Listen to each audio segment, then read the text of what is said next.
President Arif Ayub, who is President of Institute for Regional Studies, Islamabad. And we are very fortunate to have you with us, sir. We would like to know from you your own perception about how the Afghan situation is developing, and how do you look at it from Islamabad, and in which direction things are moving? Unfortunately, things do not seem to be moving in the right direction, and there is a lot of pessimism in Islamabad amongst the Afghan experts on what is going to happen next. And of course, the main problem is the elections, which did not go as well as people expected. And there is a reaction by the Tajiks, who were expecting to win because they had all the coalition and alliances. And luckily, President Karzai and the Americans have intervened, and for the moment things are settled, and they're trying to see what actually happened in the elections. But it's a bad beginning, because this was supposed to solve the issue, and it has created more problems. And the real problem is to deal with the Taliban, and now you have the two ethnic groups sort of coming together under the umbrella, trying to create problems for each other. So it's a very bad beginning, and we hope it's brought under control by the Americans and President Karzai, and some sort of consensus is worked out, which would be difficult, because getting a consensus in Afghanistan is one of the most difficult things to do in the world. And this problem with the Taliban, that's and the civil war between the Pashtuns and non-Pashtuns, this has been carrying on now since 1973.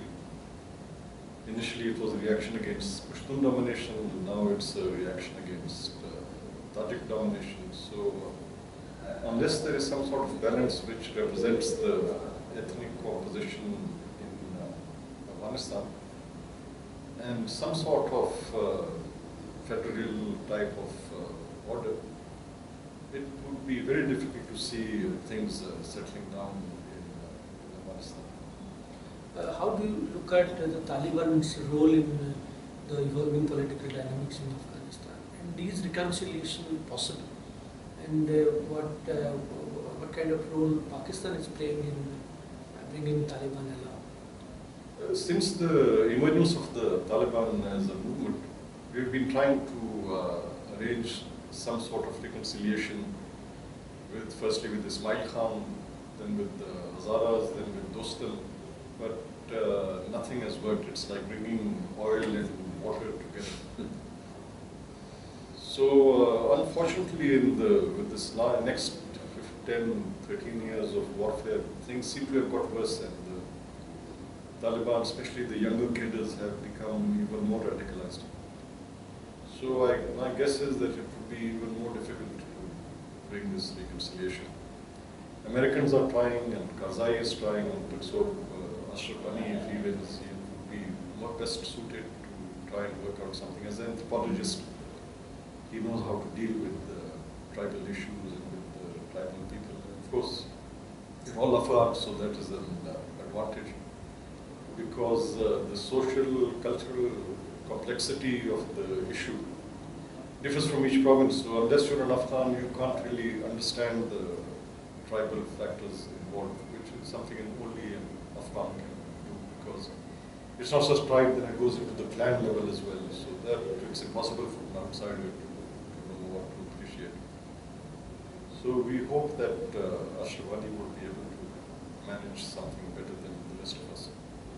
And what is your view about the regional countries and their role in Afghanistan? And do you think India has a role to play? And how India-Pakistan dynamic evolved in Afghanistan? Do you think there will be cooperation, or they will still be divided over Afghanistan? Can we use Afghanistan as a bridge?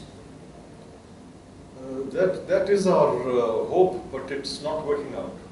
With the regional countries, it's not a problem. We have institutionalized meetings every year with the Iranians, with the Chinese, and with the Tajiks, Russians, Americans. But with India, there's still this paranoia in our establishment, so which might be based on fact, it might not be, but something which has to be overcome before we can discuss this relationship any further. But what is in your view, the best possible end state in Afghanistan? Best would be that they do not form a threat to any one of their neighboring countries. So it's not a question of Pakistan. We just have 1/3 of their border. The Iranians have 1/3, and the Central Asians have about 1/3. So they have to ensure that they are not a threat to create problems for any of their neighboring countries. That I think would be the best state solution, and that is the reason we are interacting with the regional countries to try and see if we can manage or contain them properly. But do you see any problem if Afghanistan is controlled by Taliban? Will it have an adverse impact on the internal security of Pakistan? Well, firstly, it would affect the internal security of Afghanistan, because the last time they were there, they were an absolute disaster.